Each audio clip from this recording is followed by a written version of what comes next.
Hola alumnos y estudiantes, ¿cómo les va? Hoy vamos a continuar con la tercera y última clase de aparato digestivo, sistema digestivo. Habíamos visto en las clases anteriores cómo ese alimento que ingresaba por la boca, empezaba todo el proceso digestivo en la masticación y con la saliva que tenía encima, o sea, era un proceso mecánico la masticación, un proceso químico la salivación, que lo que hacían era empezar a degradar ese alimento, ese alimento ingerido, y transformando lo que se llama el bolo alimenticio. Ese bolo alimenticio iba por el esófago, pasaba, o sea, iba hacia la faringe, cavidad compartida, luego el esófago, del esófago al estómago. Del estómago pasa al intestino delgado, donde es recién ahí absorbido. Ese alimento va a ir al hígado, del hígado pasa a la sangre, de la sangre va a ir hacia las células para nutrirlas. Las células van a secretar sustancias de desechos que van a volver al hígado, del hígado vuelven a los intestinos, al grueso, al recto y al ano para excretar. Todas las sustancias liposolubles son excretadas por materia fecal y las hidrosolubles por orina. Esto que les acabo de decir es un resumen de todo el aparato digestivo. Yo muchas veces cuando les pregunto, hágame el recorrido de que entra el alimento a que sale el cuerpo, ¿qué es lo que dicen? Y el alimento ingresa por la boca, va a la faringe, al esófago, al estómago, al intestino delgado, grueso, recto y ano. O sea, literalmente, ¿usted comió para cagar? No, no es así. Simplemente que cuando llega al intestino delgado, pasa al hígado, del hígado pasa a la sangre, de la sangre pasa a la célula, de la célula vuelve a la sangre. Si ese alimento o ese desecho celular es hidrosoluble, va a ser filtrado en los riñones, a la vejiga y eliminado por orina. Si es liposoluble, vuelve al hígado, del hígado vuelve al intestino delgado, intestino grueso, recto y ano. Eso sería un poquitito el recorrido. Vimos en la clase pasada, empezamos a hablar del apéndice, que en este lugar, en donde se produce la famosa apendicitis, que la inflamación es la infección en el apéndice, y que si esto no es resuelto en tiempo, se puede producir lo que se denomina peritonitis. Ahora vamos a ver lo que es básicamente la apendicitis, la apendicectomía, que es la cirugía, ¿no?, que se realiza a aquellas personas. La extracción del apéndice, denominada apendicectomía, se lleva a cabo cuando se sospecha la existencia de una apendicitis. Dolor en el cuadrante inferior derecho del abdomen, fiebre y un recuento elevado de glóbulos blancos son síntomas y signos comunes de apendicitis, los que generalmente aparecen cuando existe una obstrucción entre el apéndice y el intestino. Esto puede ocasionar infección, hinchazón y distensión. Si el apéndice no se extrae, puede producirse una ruptura o perforación con riesgo de muerte. El único tratamiento para la apendicitis es la apendicectomía, que casi siempre se realiza en casos de emergencia. Las técnicas laparoscópicas más recientes requieren solo incisiones mínimas, en forma de ojo de cerradura o pequeñas incisiones punzantes, lo que generalmente da por resultado un periodo de recuperación más corto. Antes de la cirugía se le colocará una vía endovenosa. Las apendicectomías se realizan con anestesia general, por lo tanto estará dormido durante el tiempo que lleve la operación. Se insertará temporalmente un tubo respiratorio por la boca y hacia la garganta para ayudarlo a respirar durante la operación. Además, también puede colocarse un catéter en la vejiga para drenar la orina. Generalmente, una apendicectomía laparoscópica sin complicaciones lleva entre 20 y 30 minutos. Para poder acceder al apéndice, su cirujano utilizará instrumentos cortantes denominados trócares para crear 3 orificios pequeños o puertos de entrada a través de la pared abdominal. Generalmente estos puertos de entrada se encuentran a nivel umbilical y en los cuadrantes izquierdo inferior y derecho superior del abdomen. Luego se bombeará dióxido de carbono a través de los puertos de entrada umbilical para inflar el abdomen y así poder visualizar su contenido más fácilmente. Luego, el cirujano insertará el laparoscopio a través del puerto de entrada umbilical. Las imágenes de la cámara se proyectan en un monitor de la sala de operaciones. El cirujano examinará minuciosamente el interior del abdomen y confirmará si el apéndice está rojo, hinchado y necesita ser extirpado. En este momento, el cirujano introducirá los instrumentos quirúrgicos por los otros 2 puertos, tomará el apéndice, lo separará del intestino, lo colocará en una bolsa para muestras y retirará la bolsa a través de uno de los puertos. Después de extraer el apéndice de forma segura, el cirujano instilará solución salina estéril tibia en el abdomen a través de uno de los puertos, para enjuagar la cavidad abdominal y eliminar todo rastro de infección. Luego se succiona la solución salina. Antes de retirar el laparoscopio, el cirujano observará por última vez la zona en busca de sangrado u otro daño. Cuando se retira el laparoscopio, se deja en el lugar una válvula del puerto por poco tiempo para liberar todo el dióxido de carbono del abdomen. Finalmente, las incisiones en forma de ojo de cerradura se cierran con suturas o grapas y se cubren con vendaje. Al finalizar la cirugía, se le retirarán el tubo respiratorio y el catéter. Se lo llevará al área de recuperación para monitorearlo y se le proporcionarán medicamentos para el dolor según sea necesario. Cuando puede ingerir líquidos, se le retirará la vía endovenosa. La mayoría de los pacientes son dados de alta dentro de las 24 horas. Bien. Esto que acabamos de ver es la apendicectomía o la cirugía que se realiza a la gente por la apendicitis. Dijimos que del intestino delgado el alimento pasa al hígado. El hígado muchas veces, todos sabemos que lo tenemos, pero no sabemos muy bien para qué sirve. El hígado se encuentra en el abdomen superior, dijimos en el cuadrante superior derecho, como se ve en la imagen que vemos acá abajo. Anatómicamente tiene 2 lóbulos, ¿sí? Uno izquierdo y uno derecho. Está por debajo del diafragma y es un órgano vital. Este órgano vital, ¿sí?, quiere decir que es imprescindible para vivir. No podemos vivir sin hígado. Lo que tiene la célula hepática se llama hepatocito y es un órgano que su principal función interviene en todo lo que es el metabolismo corporal. Eso es el principal órgano metabólico del cuerpo. A continuación les voy a mostrar rápidamente lo que es el hígado. El hígado está ubicado en la parte superior derecha del abdomen, justo debajo del diafragma. Se encuentra casi totalmente dentro de la caja torácica, lo cual brinda cierta protección al órgano. El hígado es fundamental para la digestión y el metabolismo. Sus diversas funciones incluyen producir bilis, que es necesaria para la absorción de grasas, producir proteínas a partir de los aminoácidos, acumular grasas para su almacenamiento o transporte en la sangre, regular los niveles de azúcar en la sangre y procesar sustancias tales como el alcohol y las drogas. Bueno, esas son algunas funciones del hígado. Por detrás, el hígado tiene una bolsita que es la vesícula biliar, que como dijimos el hígado es la encargada de formar la bilis. Esta bilis se va a dirigir hacia el intestino, que va a permitir, justamente en el intestino delgado, permitir la absorción de las grasas, ¿sí?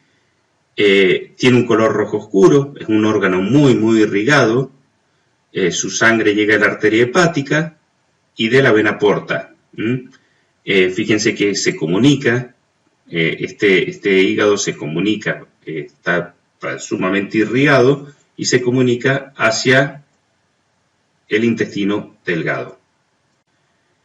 Este órgano tiene más de 500 funciones, entre las que se cuentan como almacenamiento de vitaminas, minerales y glucosa, que es el glucógeno hepático, extracción de desechos y sustancias tóxicas de la sangre. Por eso se llama metabolismo de segundo paso, en donde se eliminan muchos fármacos, muchas sustancias nocivas, producción de calor, o sea, es un órgano metabólico importantísimo. Este hígado tiene en su interior lo que se llaman lobulillos hepáticos, que son células que están alrededor de los vasos sanguíneos. La sangre de estas células pasa y es depurada en esta zona. Y allí pasa recién hacia el corazón, o sea, es un lugar donde también se produce el filtrado de la sangre.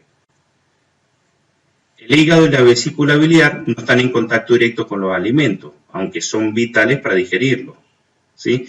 Esta vesícula biliar va a producir lo que se llama la bilis, que esa bilis va a ser enviada hacia el intestino delgado, que va a permitir la absorción de grasas.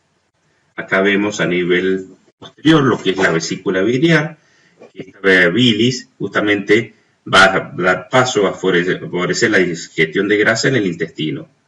El exceso de bilis se almacena y se concentra en este pequeño saco que vemos acá, que es lo que se llama vesícula biliar. Muchas veces lo que hace justamente es un efecto de bombear esta bilis hacia cuando nosotros comemos, lo que hace es bombear la bilis hacia el intestino para facilitar la absorción de los alimentos. La vesícula biliar está adherido al hígado, contiene en el interior la bilis, que es un líquido verdoso, y cualquier exceso de bilis lo almacena en este saco. Fíjense que viene su comunicación lo hace a través del hígado y fuera de eso comunica con el intestino delgado. En el interior de la vesícula tiene un revestimiento interno que son células epiteliales y debajo hay una célula muscular, una capa de tejido muscular liso. Esto lo que hace es absorber agua de la bilis, la concentra y cuando el órgano está vacío se relaja. Para ir terminando, vamos a ver dos videos, uno de absorción de grasas, el otro de funcionamiento, un resumen de todo cómo funciona el aparato digestivo. Vamos con el primero, que es la absorción de grasas por parte del organismo.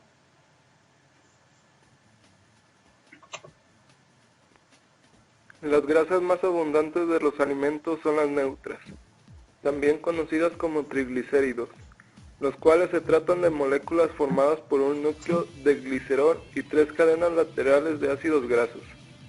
La alimentación habitual también incluye pequeñas cantidades de fosfolípidos, colesterol y ésteres de colesterol. La lipasa lingual, secretada por las glándulas linguales en la boca, digiere menos del 10% de triglicéridos en el estómago, pero la digestión de todas las grasas tiene lugar esencialmente en el intestino delgado por el siguiente mecanismo. El primer paso consiste en reducir el tamaño de sus glóbulos para que las enzimas digestivas hidrosolubles puedan actuar sobre su superficie. A este proceso se le conoce como emulsión de las grasas y se inicia con la agitación dentro del estómago. Después, tiene lugar en el duodeno gracias a la bilis, la cual contiene las sales biliares y la lectina, ya que sus porciones liposolubles se disuelven en la capa superficial de los glóbulos grasos. Esto hace que se proyecten las regiones polares, las cuales son lugares de ionización en un medio acuoso, que son solubles en los líquidos acuosos adyacentes, lo cual reduce la tensión en la superficie de contacto. Cuando la tensión en la superficie de contacto de un glóbulo de líquido no miscible es baja, al agitarse puede degradarse en partículas diminutas con mayor facilidad que si su tensión en la superficie de contacto fuera grande. La enzima más importante para la digestión de los triglicéridos es la lipasa pancreática, presente en el jugo pancreático, la cual puede digerir en un minuto triglicéridos que encuentre. Las sales biliares desempeñan un papel adicional de gran importancia, puesto que separan los monoglicéridos y ácidos grasos libres de la vecindad de los glóbulos de grasa que están siendo digeridos, para que no se vuelva reversible el proceso de la hidrólisis de los triglicéridos. Estas sales, cuando se encuentran en concentración suficiente de agua, tienden a formar micelas, pequeños glóbulos esféricos cilíndricos de 3 a 6 nanómetros de diámetro, constituidos por 20 a 40 moléculas de sales biliares. La mayor parte del colesterol de los alimentos se encuentra en forma de ésteres, que son combinaciones de colesterol libre con una molécula de ácido graso. La cantidad total de líquido que se absorbe en el intestino es igual a la de líquido ingerido. alrededor de 1.5 litros, más el contenido en las distintas secreciones gastrointestinales, alrededor de 7 litros, lo que representa un total de 8 a 9 litros. La figura muestra la superficie de absorción de la mucosa del intestino delgado, en la que existen muchos pliegues llamadas válvulas conniventes, que triplican la superficie capacitada para la absorción. En toda la superficie del intestino delgado, hasta la válvula ileocecal, existen millones de vellosidades. La presencia de vellosidades en la superficie de la mucosa hace que el área de absorción aumente 10 veces más. Por último, cada célula epitelial de la vellosidad intestinal posee un borde en cepillo, formado por unos 1000 microvellosidades que sobresalen hacia el quimo. En consecuencia, la combinación de las válvulas conniventes, vellosidades y microvellosidades conlleva un aumento de la superficie de absorción de la mucosa en casi 1000 veces, haciendo que ésta alcance algunos 250 metros cuadrados o más en la totalidad del intestino delgado.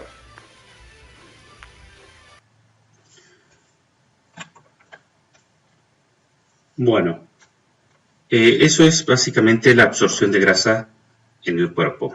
Ahora vamos a ver un video que es un resumen del aparato digestivo.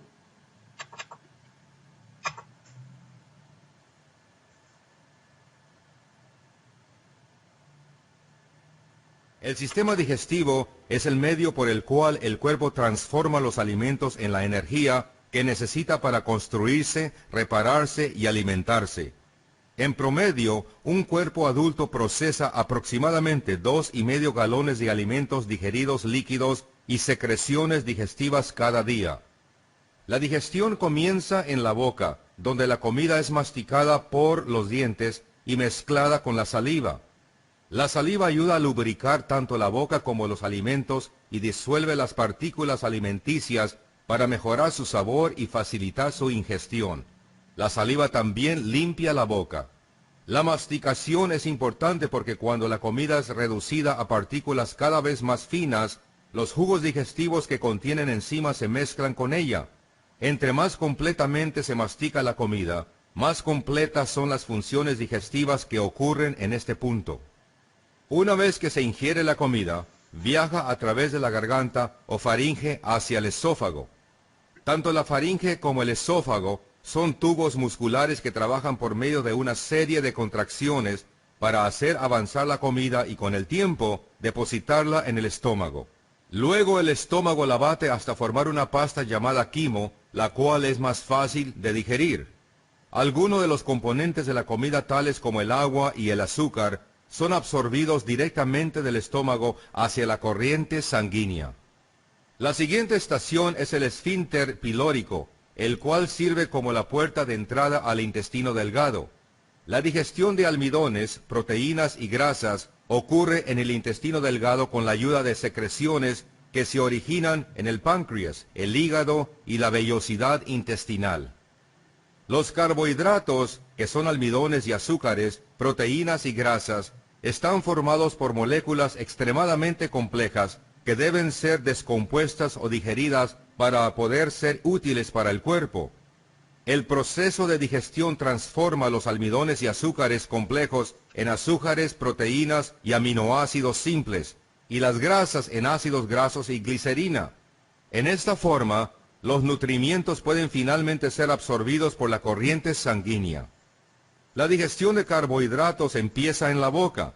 La saliva contiene la enzima pitialina que transforma algunos de los almidones en azúcar y los prepara para ser absorbidos por la corriente sanguínea. El proceso continúa en el estómago. Las proteínas empiezan el proceso digestivo después de llegar al estómago. Esto se debe a la presencia de ácido clorhídrico y otra enzima llamada pepsina. Solamente una pequeña cantidad de absorción ocurre entre el estómago y la corriente sanguínea. La mayoría de la absorción se realiza después de que el contenido ha pasado al intestino delgado, donde se mezcla con las secreciones pancreáticas que contienen las enzimas amilasa, tripsina y lipasa. La amilasa trabaja para transformar los almidones en azúcares simples. La tripsina descompone parcialmente las proteínas digeridas y la lipasa divide las grasas en ácidos grasos y glicerina. Además de estos fluidos, las paredes intestinales producen secreciones que, aunque son de acción más moderada que los jugos pancreáticos, desempeñan funciones similares.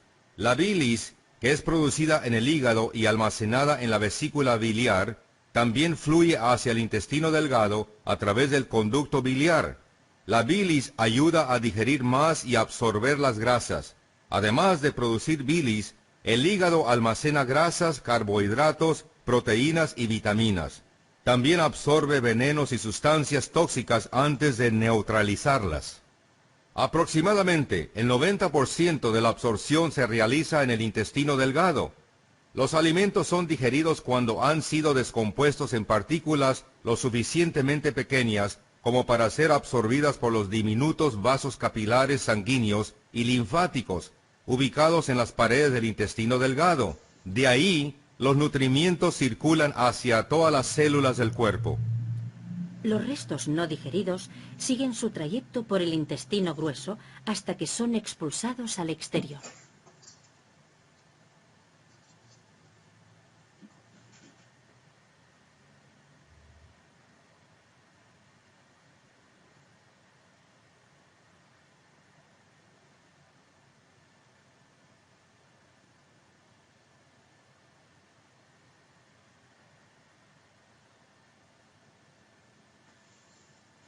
Bien. Bueno, para ir finalizando, acá vemos un cuadro de lo que es el sistema digestivo, básicamente las distintas partes, todo lo que es la boca, la lengua con sus glándulas salivales, la faringe, de allí pasa al esófago, del esófago el alimento pasa al estómago, del estómago pasa al intestino delgado, cómo este intestino delgado a su vez está enviando, el hígado cómo está enviando la bilis de la través vesicular hacia el intestino para permitir la absorción de las grasas, las vellosidades de este intestino. Recuerden que todo lo que es absorbido pasa al torrente sanguíneo y para ir luego a las células. Esto es un resumen de todo lo que es el sistema digestivo. Bueno, alumnos, hemos terminado la unidad 6, la primera parte, que es sistema digestivo. Ya seguiremos con el resto de los sistemas en la próxima. Espero que les haya quedado claro. Cualquier cosa, cualquier duda, lo vemos en clase. Hasta la pronto. Chao, chao.